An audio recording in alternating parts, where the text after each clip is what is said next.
Welcome to 9-Hole Reviews.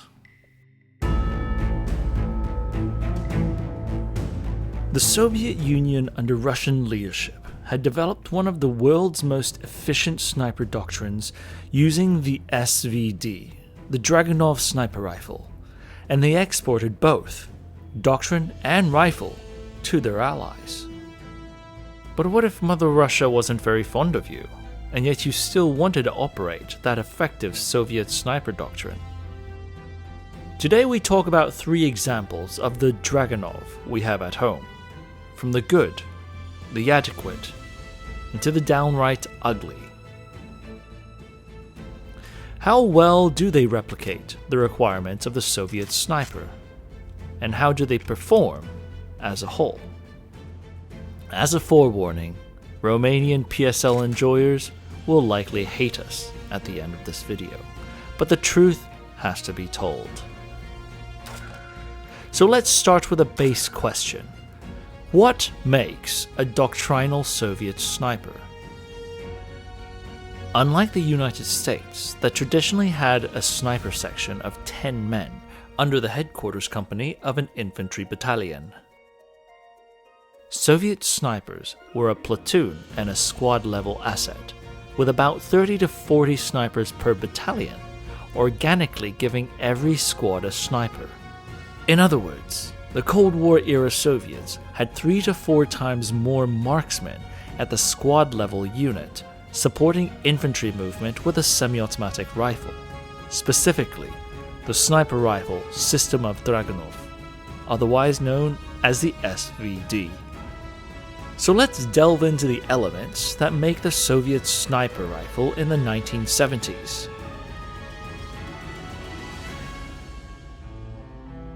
First off, the rifle is a reliable semi-auto for fast follow-up shots to support infantry movement. Second, the ammunition is exchangeable with light machine guns to maximize munitions logistics. Third, it features a low-power optic with a simple-to-range, etched reticle with intuitive ballistic compensation.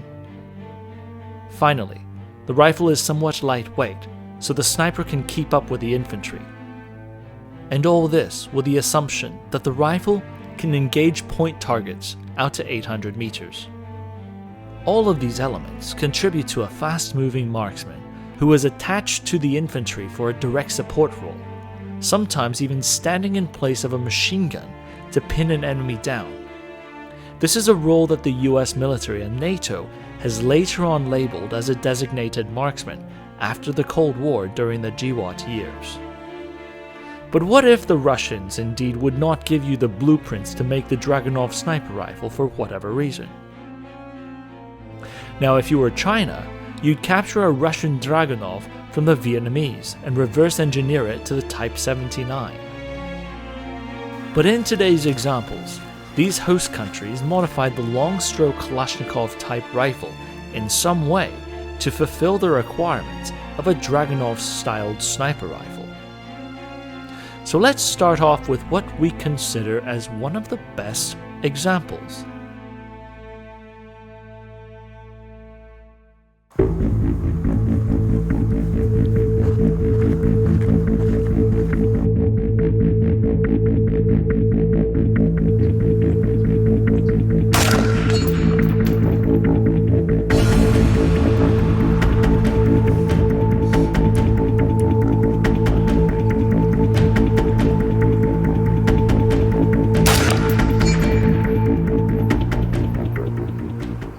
The Yugoslav M76. Politically, the Socialist Federal Republic of Yugoslavia was never aligned with the SFSR, or Soviet Russia, so the Yugoslavs never actually received the blueprints for any of the Soviet-developed AKs. The Zastava M76 sniper rifle was an overgrowth of the Yugoslavian AK, the M70 pattern of rifle. Now, technically, the M70 was a reverse-engineered AK, which many would consider this as a product-improved Kalashnikov design. It is certainly more robust, more well-machined. It integrates a lot of niceties that the original Kalashnikov did not have. Therefore, the Yugoslav M70 was an excellent and reliable base firearm to work on. The milled receiver M76 Sniper Rifle would be chambered in 7.92x57 or 8mm Mauser, the German machine gun cartridges that the Yugoslavs had been running in their M53 or MG42 copy. The rimless cartridge exhibited excellent reliability, potential for high ballistic coefficient, and made a superb base sniper cartridge to begin with. And indeed, Yugoslavian surplus M75 ammunition is still some of the most sought after match-grade 8mm Mauser.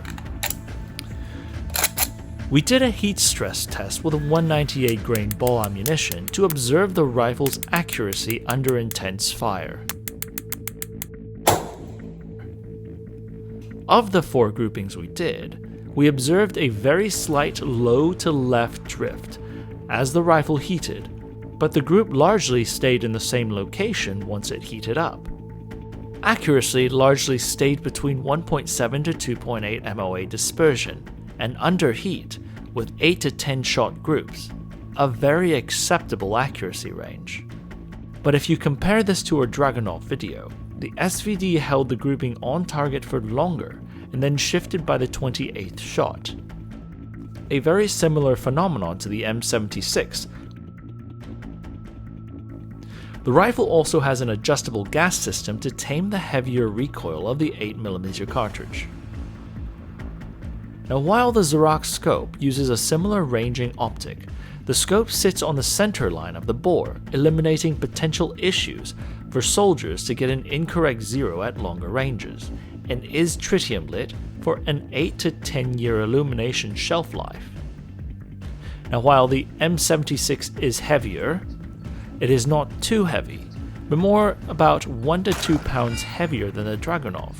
It even features interrupted threads on the muzzle device for a quick detach suppressor.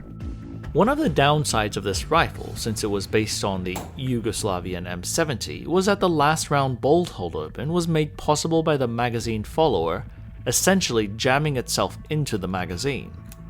Now, this is a crude method of the bolt hold open at the expense of the magazines being fairly unusable until the follower is reset. And at the height of its employment, the M76 was synonymous to lethal snipers during the Bosnian Wars, and examples of the M76 still exist throughout the world, and the rifles have a reputation of being highly reliable semi-automatic sniper systems that were adequate for point targets up to 800 meters.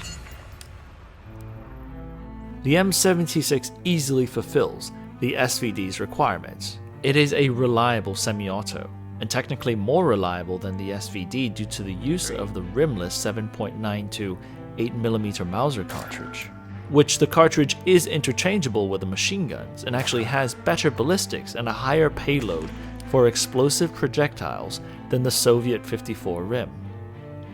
The Xerox ONM76 optic indeed does improve upon what the PS01 does by centering the scope on the bore line, and the rifle is still lightweight enough to push forward and keep up with the infantry.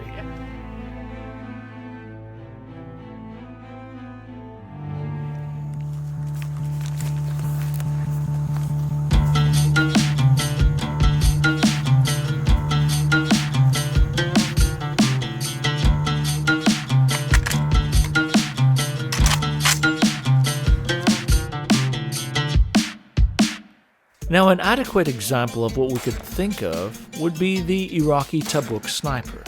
However, it should be noted that while the Tabuk was manufactured by the Al-Qadisiyah establishments in Iraq, the base rifle was also the Yugoslav M70 that Zastava had sold tooling to and helped the Iraqis build the manufacturing line.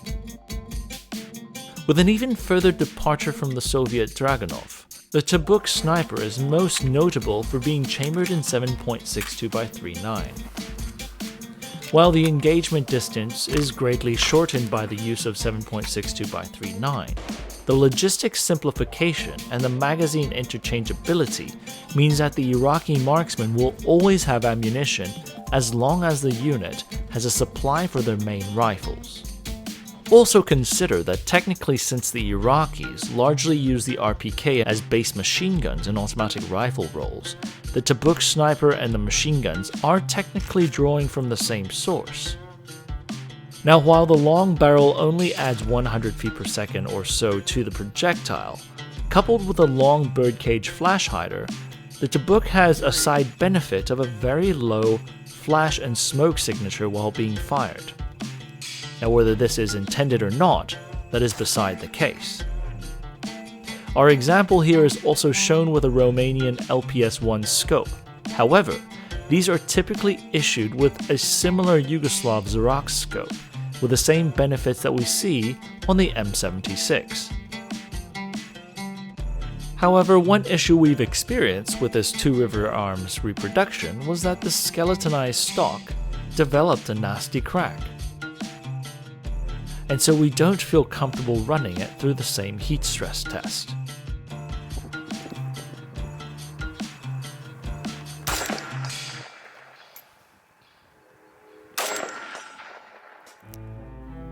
Now, we cannot confirm that the original Tabuk developed the same issues, but if we look down the SVD requirement list, the Tabuk indeed does do a decent job fulfilling some of those roles. It is a reliable semi-auto, and in this case, it is based upon the ultra-reliable Yugoslav M70 rifle.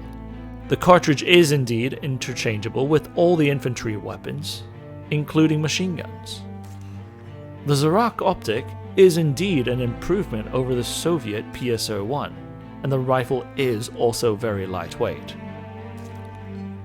Now, while the Iraqi Tabuk Sniper's range is decreased from the 800 meters assumption, its characteristics with low flash signature, with an ultra-reliable base platform of the M70, and using standard capacity AK magazines, having less recoil with the 7.62x39 cartridge, points to a decent urban sniper for a sub 400 meter chest or head size target. Now onwards to the ugly example of the SVD we have at home.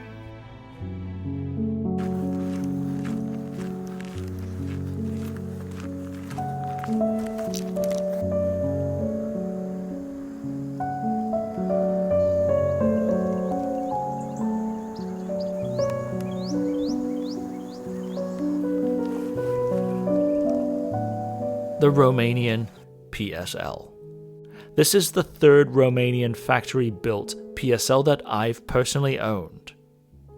While on paper the PSL fulfills the base requirements of a Soviet sniper, the performance is far lacking in order to fulfill those requirements. Historically, the Romanians had obtained the Russian blueprints for domestic manufacture of the stamped receiver AKM, which they designated the PM63, and subsequently the RPK, as they called the Model 64. So the Socialist Republic of Romania would have been on track to receive the blueprints for the SVD. But of course, Russia led a coalition of 650,000 soldiers from various socialist states to squash the Czechoslovak economic and democratic reforms during the Prague Spring Revolution. And of course, the Romanians not only refused to participate, but their dictator, Ceausescu, not so subtly gave one of the hardest criticisms of the Soviet politics of the era in the largest public square in Bucharest on the day of the invasion. Well then, Mother Russia may just write you off in your chances of getting a data package for the SVD. So Kujir used the tooling that it had and put together an AK-based SVD substitute. And on paper, the PSL indeed fulfills the requirements of the SVD. And yes, from afar the Romanians seem to have done a good job to give the PSL, essentially an AK, the aesthetics of a pseudo-SVD. The Valdada-made LPS-1 scope is a very comparable optic versus the Russian PSO-1, and tritium lit. No complaints about the scope. The rifle is a direct inheritance of the AKM design, so in theory it should be fairly reliable. It has a sturdy stock and a beefed up RPK style trunnion, and it even has a real bolt hold open like the SVD. But allow us to break some hearts. The PSL has accuracy issues. This stems from multiple fronts, but perhaps this is most visible through a heat stress test.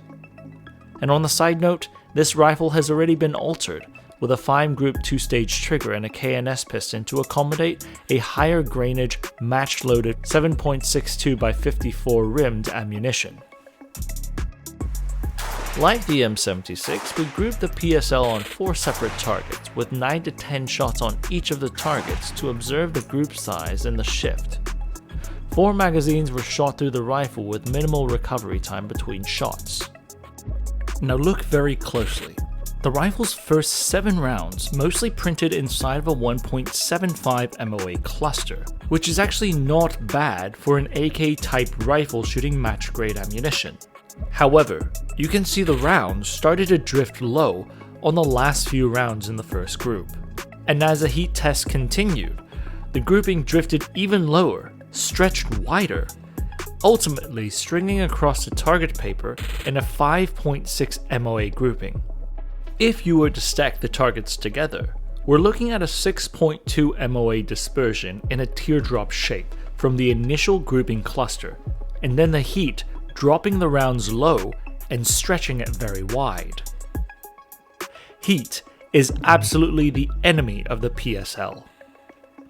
And while this may not be an issue for the NATO doctrine sniper that shoots 1 to 2 shots and bugs out, the Soviet sniper supports the infantry and may be a substitute for a machine gun suppressive fire through accurate semi-automatic fire, so this heat issue absolutely presents an issue. Oh, but there's more. The Kujir factory rifle was overgassed as it came. With a factory-drilled gas port on the Romanian barrel and firing the Romanian light ball LPS ammunition, recoiled so hard that it cracked the upper handguard, until I changed the gas piston out with a KNS piston. In this video, you can actually see YouTuber Holzkrieg's PSL flex before the projectile even leaves the barrel, potentially leaving poor accuracy. But there's more! The magazines for the PSL are fitted at the factory for the rifle, so the replacements are not guaranteed to work. When we shot the PSL on Speedway, which will come at a later date, as the biggest dumpster fire on Speedway so far, you can see me struggling with the spare mags that were not fitted from the factory to this particular rifle. And yes, there's more. What looks like a reinforcement plate at the rear of the rifle is actually not. It's just an extension to the receiver with spot welds and 2 rivets, which the plate isn't even dimpled, holding the rear trunnion in place. In fact, there are multiple documented cases of PSLs with sheared rear plates, and this is what it looks like. And to clarify, this happens to PSLs that are also shooting light ball ammunition only. This is not exactly the winning combination for a rifle, even shooting just light ball 7.62 54 rimmed ammunition, which the Romanian LPS ammunition is the least accurate of any light ball ammunition, with a handguard cracking overgassed system to begin with. So if we were to look at all the Soviet sniper requirements, yes, technically the PSL fills them all. Yes, it is semi-auto. Yes, it uses the same ammunition as the PKM. Yes, the LPS scope is comparable to the PSO1, and indeed the rifle is lightweight. However, it accomplishes these with the aesthetic match to the SVD at the expense of actual performance, extreme heat shift, excessive recoil, and a limited service life due to the poor design choices that are leading the rifle to want to spontaneously deconstruct on its own. And it doesn't help that the Romanian LPS ammunition is of some of the least accurate ammunition you could find.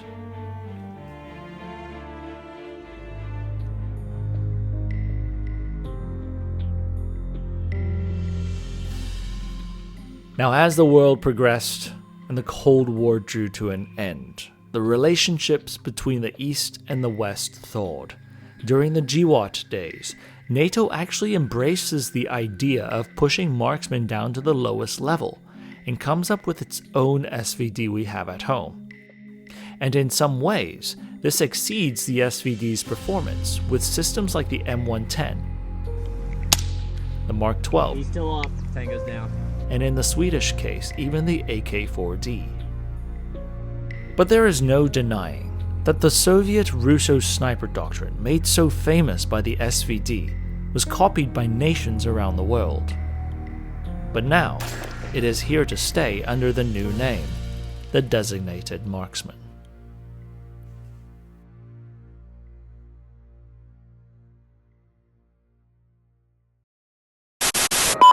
Cyber 16, this is Geo 96, 4 Vic, 8 packs, Redcon 1, green to green. How copy, over? Geo 96, this is Cyber 16, roger, over. 16, Geo 91, 1 pack, green, over. This is Cyber 16, roger, over. 16, 15 2, 1 Victor, 2 packs, Redcon 1, over.